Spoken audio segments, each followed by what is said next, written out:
Last week we talked about being called, sent, and blessed. And this week, despite the typo in the bulletin, did you catch that? Called, sent, blessed, broken. And still gift. When I looked at this reading for today about John the Baptist and Herod and their meeting, and John the Baptist's grisly death at the hands of Herod, I thought, what sane pastor would preach on this passage on a hot summer day? Not knowing how hot it would be. But I thought there must be some reason that Mark put this story in the Gospels. That when those first editors of this Gospel, Matthew and Luke, looked at it, Matthew changed it, and Luke left it out in his Gospel. And yet it's a story that we have to deal with somehow.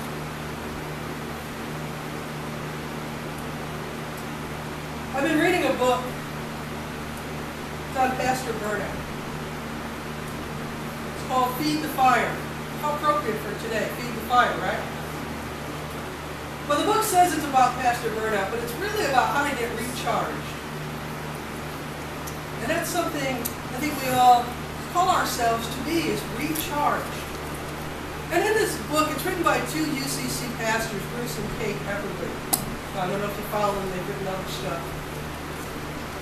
One of the things they say to pastors, and by extension to everybody who's a minister in this church, and they tell us that they are so much a part of their church, and their church is so much a part of their ministry, that everybody there can take on whatever needs to be taken on if they're called away, which they were when they had a young son very ill and died.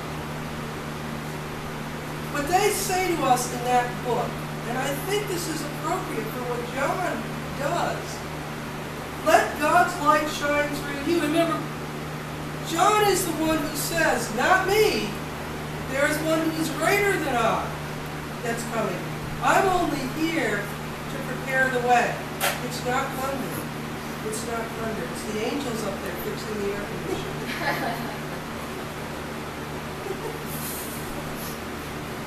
I want to tell you a story. I saw this on Facebook and I thought, you know what? This sort of works for today. There was a plane that was flying from Melbourne to Brisbane in Australia and unexpectedly was diverted to Sydney. Gosh, that so sounds like what's happening in so many places today. The flight attendant explained there would be a delay. If the passengers wanted to get off the aircraft, they could reboard in 50 minutes. Everybody got off the plane except one woman who was blind. A man had noticed her as she walked by. He could tell she was blind because her seeing eye dog lay quietly at her feet during the whole flight. He could also tell she had flown this flight before because the pilot approached her, called her by name and said, "Kathy, we're in Sydney for almost an hour. Would you like to get off and stretch your legs?" She replied, "No thanks, but maybe Max would like to stretch his legs." All the people in the gate area came to a standstill when they looked up and saw the pilot walk off the plane with a seeing eye dog, and he was wearing sunglasses. They scattered.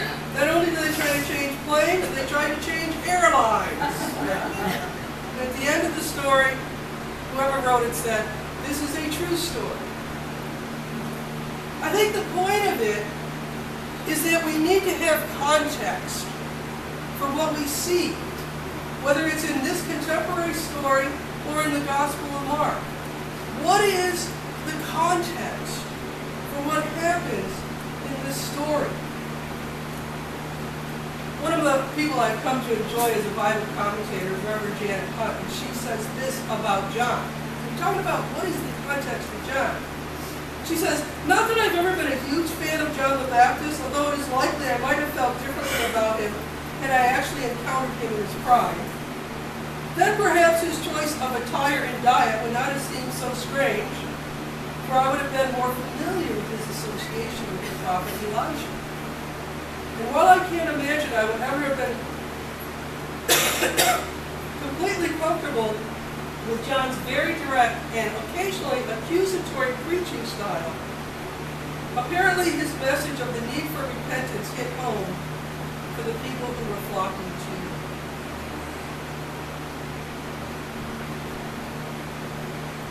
I don't know about you, but I've actually walked out of sermons when the preacher got too accusatory, got too damning and damaging to people.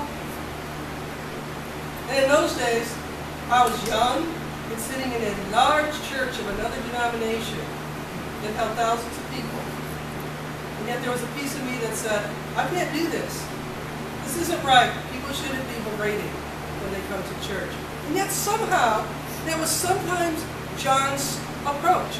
And so when your pastor gets cranky, just say, oh, she's having a John the Baptist spirit.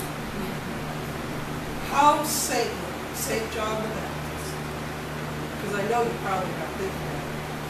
And I know I'm not.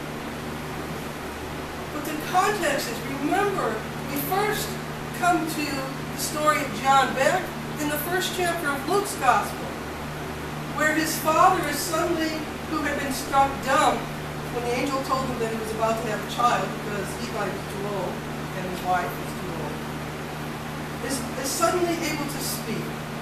And at the child's presentation, he prays this prayer. You, child, will be called the prophet of the Most High, for you will go before the Lord to prepare his ways.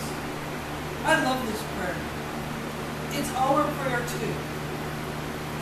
That's our call too. We will go before the Lord to prepare the ways of God in this life that we have, in this day that we're given, in this age that is unfolding.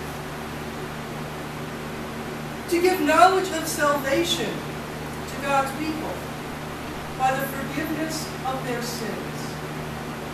We don't talk about sin a lot here, but in the Old Testament, the word for it meant not that you're a terrible person if you're a sinner. Sin meant you missed the mark. You tried, but you missed the mark. You didn't fail, you missed the mark.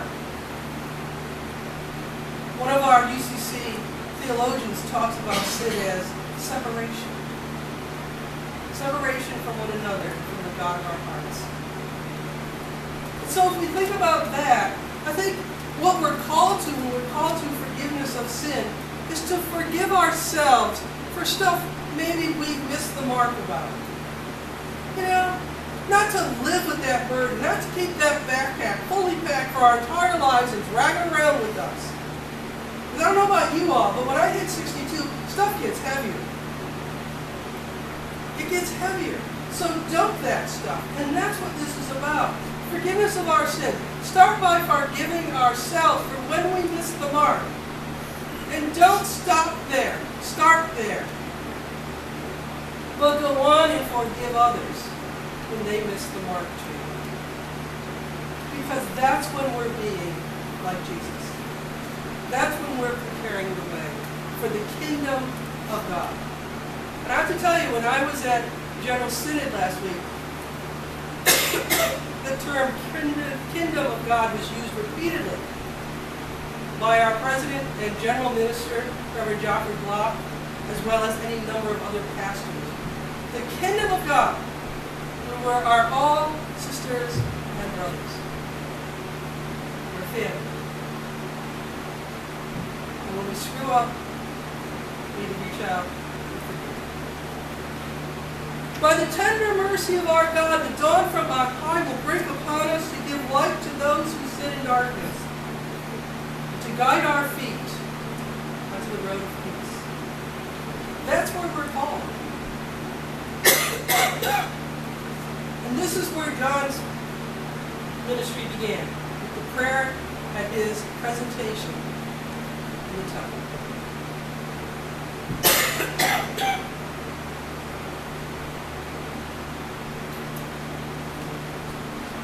What Jan Richardson says of John the Baptist is this: the baptizer beckons us to reckon with what it means to divest ourselves in the service of Christ without becoming diminished, without giving up the self that God created. That's not easy to do.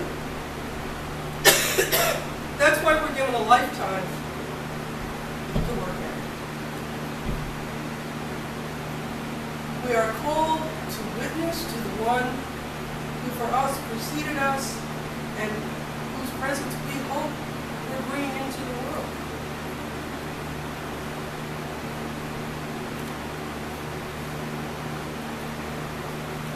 So why do we look at this particular part of John's story today? Do you know this is the only scene in the Gospel of Mark where Jesus is not present? In every other scene, Jesus is present.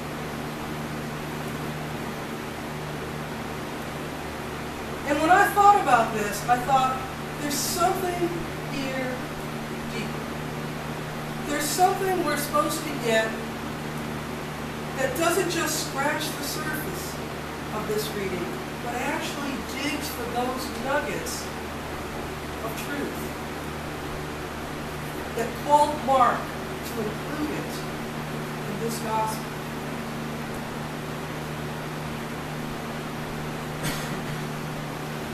I think what that depth of meaning is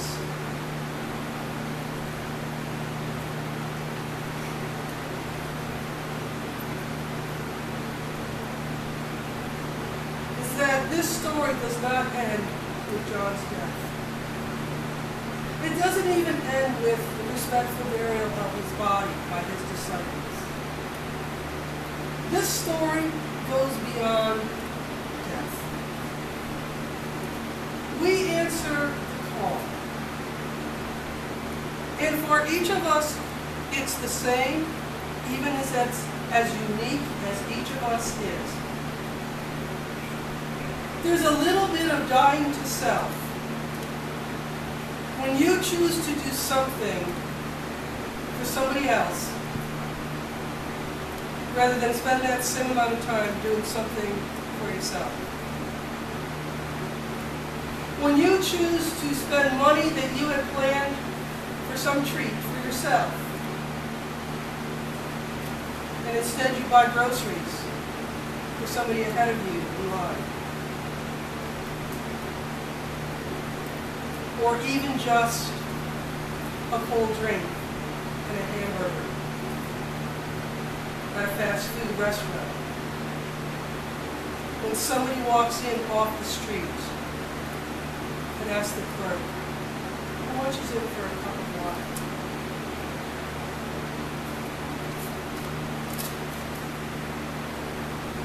If you are not touched by standing in line waiting for your own meal, whatever you order, by someone who walks in off these hot, dry, sweaty streets of Florida and asks only for the gift of a drink of water,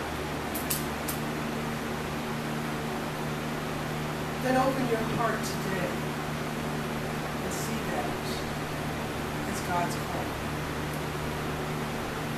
It's not the only call we'll have or you'll see or experience this day or this week. There are people all around us that need us, like they needed John, to call them into a new vision. Not just of the world, but of their own lives. Life goes on beyond death. And it goes on beyond these little tiny deaths we choose. I choose not to order dessert, but to buy somebody a cold drink. It don't have to be big things. Somebody posted something on Facebook about going into, I don't know, one of the coffee establishments and saying, here's the money for 5 coffees, 2 I'll take now and 2 for, do you remember what it was called? 2 pending, 3 pending. And the pending were for those people who come in and not have the funds to buy their own coffee. That's the kind of vision we're called to be. We're called to be people of vision. People that, like we sang in the song, open our eyes, Lord. We want to see Jesus. You know what? He's all around us. He keeps showing up in all these places for each of us in all of our days. And all we have to do is reach out and touch him. Because he's there to show us so much more beyond that. David Lewis says what the real meaning of the story is that John shows us the world as it is and the world as it can be. That Jesus doesn't just come to help us survive, but to give us abundant life. If you haven't felt like you've had abundant life yet, it's not about stuff. I believe Steve Blizzard told us that once.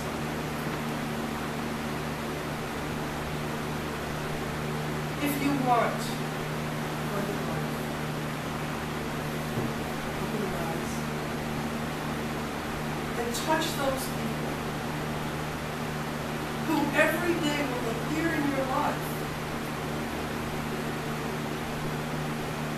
as the least of God's children.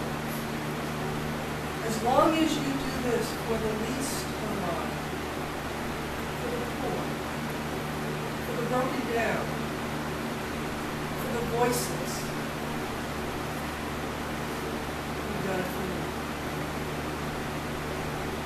That's what we're called to be. That's what today's message is about. And so we are here as a new community in eastern Hillsborough County where there are no others who speak the way we speak, believe necessarily all that we believe in terms of missing the mark, forgiving, and caring for each other. But we were called in General Synod to work with those whose beliefs are different than ours. And that's what we will do. Because if you look up and down this road, you won't see anybody who really preaches the way we live. And that's okay. Because the United Church of Christ has believed since its inception that we are called to be one for one body of Christ. So let us take the example given us today. We are God's gift. Not just to each other, but to the world. You show me that day after day. I go to Facebook and I read some of your posts and they say amazing things to me. You know, I saw one that was sent from a pool in St. Petersburg yesterday at some resort. And I won't mention any names, but I believe it was David McDowell who was there. But I don't want you to forget what I read to you last week, and I did send you out the thing for the t-shirt if you want it. And this hangs up my file cabinet now. It says, be the church, protect the environment, care for the poor, embrace diversity, reject racism, forgive often, love God, fight for the powerless, share earthly and spiritual resources, and Dave, especially for you, enjoy this life. We will enjoy this life because we do what we're called. So go forth today and be blessed.